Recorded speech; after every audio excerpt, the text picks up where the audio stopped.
With this treasure, I summon Divergent Sela Divine General. Kaiju number 8. YouTube, welcome back to the channel, and I gotta start off this video by giving a shout out to the man Gen Narumi. Before Kafka ended the chapter off by going berserk, we saw that the person who trained him to be able to use that berserk form was none other than Gen Narumi. And do you understand just how amazing that is?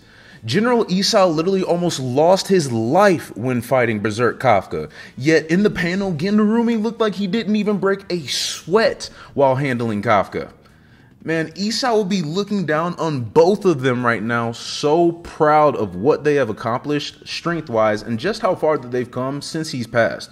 And not only that, I absolutely loved seeing Mina switch roles, dog. Hoshina used to be the one that would clear paths for Mina, but now she is the one clearing a path for Kafka. And then, bruh, Kaiju number 9 is turning his tail into explosives now? Like, bruh, what can he do? I'm so sick. I'm getting ahead of myself, bro. Let's go ahead and get into it.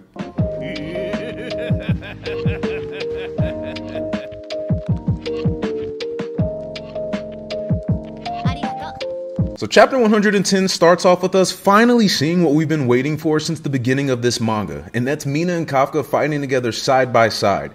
They charge in towards number 9, and Kafka lets Mina know that he only has 2 more techniques that number 9 doesn't know about. So in order for them to win this battle, they are going to have to find a way to expose number 9's core and destroy it before he can memorize these 2 other techniques that Kafka has. Mina lets Kafka know that she understands and that she's going to find a way to provide cover fire and strip away his shield. That way Kafka can focus on exposing and destroying number 9's core.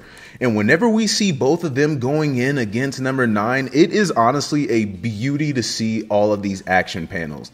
You see Kafka keeping control of the overall fight by maintaining close quarters combat while Mina is standing behind just a little bit and providing cover fire anytime it's necessary. Kafka will go and throw a punch at number 9, and 9 might try to catch Kafka off guard by using his 3rd or 4th arms to attack Kafka, but Mina's right there to shoot away those off guard attacks. And it is so dope to watch in action.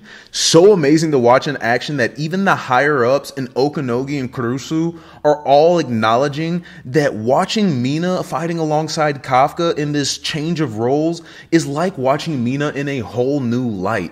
They're so used to watching Mina use these huge railguns where she stays in a couple of places and blasts these kaiju away. And Hoshina's always the one clearing a path for her. But now they're watching Mina move from place to place, jump, bound, shoot all these blasts. And it's like a hyper-mobile Mina that nobody has ever seen before. And dog, it makes Mina so badass this chapter, dog. Seeing the look in her eyes as she's blasting away Kaiju number 9. Seeing the intensity in Kafka as he maintains this close combat pursuit of number 9, bro. And then number 8 charges in towards number 9, but number 9's tail starts to grow these pockets and becomes an explosive weapon of sorts. And number 9 swings his tail and everything that it touches explodes. And Mina and Kafka are shook because this is not an attack that we have ever seen number 9 use before. And instantly Mina remembers being inside of that hive mind of number 9 and tells Kafka, hey, you need to watch out for anything that number 9 might have up its sleeve, because there are countless amounts of kaiju that are stored inside of number 9's body. And from there, I gotta pause, because this is when we saw my favorite panel of the chapter, dog, with number 8 coming from underneath number 9 and Mina jumped up in the back while number 9 is protecting himself from both fronts and his arms are pointed out shooting blasts. Man, this chapter was non-stop action panels the whole time, almost no double spreads, just panel on panel on panel for you to look at, and this one was by far my favorite, dog. I might have to color in this panel for y'all for this next chapter review because, whoo, all the characters in this panel were looking dope. But getting back to it, Mina and Kafka tell themselves to keep pushing while they're fighting number 9 right here. They are so close to finally exposing the core of number 9, but number 9 finally has a breakthrough. He finally hits Kafka and hits him up against the wall and is holding him there. His finger bullets finally hit Mina and blast her into a building that is a ways away. And finally, bro, we are at the point where things are looking grim for even Kafka and Mina. All the scientists and higher ups watching are asking themselves, what are we about to do if even Mina, Ashuro, and Kaiju number 8 aren't enough to beat number 9 right now? And then we go over to number 8 having an inner monologue where Kafka tells himself, nah, I'm not surprised by this. This is the same Kaiju that me and Narumi couldn't lay a scratch on after it absorbed Isao. I do have one more combat technique up my sleeve though. One that even Hoshina doesn't know about. And we flash over to this training room where it's only Kafka and Narumi inside of there. And Kafka tells himself that he can control it for 1 minute. He's gonna set it free. And the last panels are Kafka asking number 8 to give it strength or give him strength. And both of them are turning into that berserk mode. And dog, we gotta go back to, let's not gloss over the fact that Narumi was not sweating unscratched after training with Kafka in this berserk mode, bro. That is insane in itself, but it also shows just how unhinged Narumi and Kafka are thinking compared to everybody else. There are 2 reasons why Hoshina doesn't know about this. The first reason is, obviously, we're trying to hide information so that it has the least possible chance of getting back to number 9 so that he can retain that information. But the second reason is the fact that the reason that only Kafka and Narumi know about this is because nobody else would have allowed this to happen, bro. Hoshina's already mad enough that Kafka's transformed over for 30 minutes plus and might not be able to become a human again after this war. Mina just told Kafka last chapter, bro, you keep on trying to shoulder all this on your own. You have people here to help you. But that's not what Narumi and Kafka are thinking about right now. Both of them had that conversation after Isao died where they said specifically, hey, the most important thing right now is to make sure that we take out number 9 by any means necessary. And this is just a bout, a showing of how unhinged and how necessary they believe that this is in order to beat number 9. And what's funny about it is nobody else has really seen this berserk form right now other than the higher ups, Kikoru and Narumi. So Narumi and Kikoru are very well aware of what Kafka can do in this form. People are going to be terrified seeing this. Up until this point, even in the fight, Kafka has very much so been fighting still like a human. Even though he is in a kaiju body, he's still fighting like a human, bro. He's throwing punches. He's throwing kicks. He's jumping up. You feel me? He's not fighting like a kaiju. But what we're about to see is number 8 fighting, bro.